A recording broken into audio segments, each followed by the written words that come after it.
Note that it has sheet metal covering the floor. See all these little pieces that look like little burns on the floor? Those are basically inherent to welding. You will always have little bits popping all over the place on occasion. Sometimes they'll come straight up and they'll come straight down on your head. You'll feel them, trust me, they won't go unnoticed. That's why you also wear long sleeves on an old shirt that you're not really too fond of, because the little bits can come down and they can go through your shirt or they can burn your shirt. And it's mostly to protect you and also to protect you from the light. So that's pretty important, to protect from sunburns, etc. You don't want any exposed skin when you're welding. So we have gloves here for whoever is going to be doing the specific welding. We'll talk about helmets, and then I actually got to show you guys how to turn on the power to this room. So everyone grab a helmet. I think I'm going to use this just because I'm the instructor. Everyone please grab a helmet. This is the welder helmet for whoever will be welding first. Eeny, meeny, miny, mo. Anyone in particular have any? Want to go first? Okay, here you go. Okay. So you'll notice first about your helmets. Does everyone have one? You've got one. I got one with a battery in it. Oh, sweet. What's that mean? The ones with batteries in them have auto darkening capability. So there's two types of lens. You can have the kind that are static. They're just really, really dark, like sunglasses. And that's this type. You can see it's got a small window that you can hardly see out of. If you put this on and you look up towards the window, you'll see how dim the window and the sun can be. There's very little light coming through here. You can hardly see anything. Okay? It's very important that you have this adjusted right, because you're going to have your hands out in front of you and you'll have the welder and everything in your hand and you're trying to hold something, etc. You shouldn't ever really have to bring this down. You want to put it on your head by adjusting this back strap so that it's snug, and then adjust the side knobs so that you can nod your head and it will cover your eyes. So then you get in, you get your position right where you want it, and you nod. Okay? So that's kind of important because a lot of people always try and like pull it down and then you're confused where you're at. So, Adjusting the side knob huh?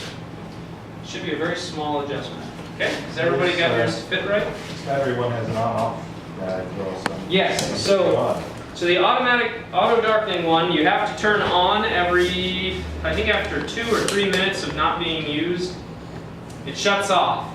And that one is transparent, so you can see through it until it sees a flash, and then it darkens almost instantly. I think it's about a millionth or a thousandth of a second. And then it flashes to black, so you don't hardly see any of the art. Okay? Here's that jacket for you. You're going to want this. It's going to be warm in here. Here's how to turn on the ventilation. You got to flip this switch here, and it'll ventilate. I recently replaced that so this room can be ventilated, because you don't want to be breathing the fumes. So we flip the switch, turns on the fan. It's nice and easy. Let's go over the machine.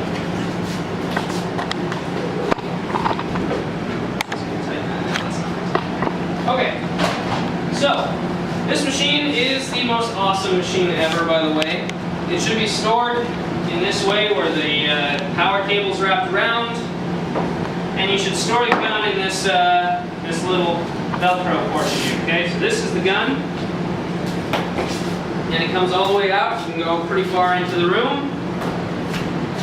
The most important thing with this gun, do not ever kink it tighter than about that sort of circle. If you kink it tighter than that, it will bend the wire inside and it will damage it all the way out. So if you bend it or tie it in a knot or step on it while it's running, that is very bad for this. These cost about $200 usually.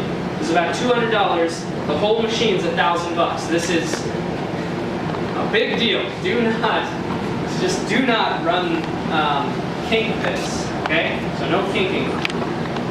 You put it up on the thing, you have a light bend on it. You don't want to bend tighter than that, really. So you put it on this Velcro to store it, okay? This gun comes apart. You pull on this here, and you pull off the tip. This allows you to clean both the tip and the inside portion of the little nozzle. Close, come on everybody. So you can change all the, or you can clean these little bits off. That's going to happen no matter what you do. You're going to get these little tiny bits all around the circle on the rim there. So you take the wire brush and very lightly, you can remove those tips. Usually they come off pretty easily. This one's not. Be careful not to gouge the actual copper, because then it makes it easier for this to happen. There we go. Once you get a good crack in the little stuck-on shit, it'll fall off. See, little bits of oops, sorry. There you go. So it's just a little oxide layer, or actually it's not oxides, it's just little bits of fused metal, because it's so hot and it's running in there. So it should look fairly clean when you look at it. And the tip should also be fairly clean, so you can very lightly brush that off as well. And that'll prevent sticking. The gas comes through, there's a set of holes, and that's where the gas comes out, and then it's shielded by this insulated connector. Now I want each of you to handle this, pull it off, take a look at it, put it back on.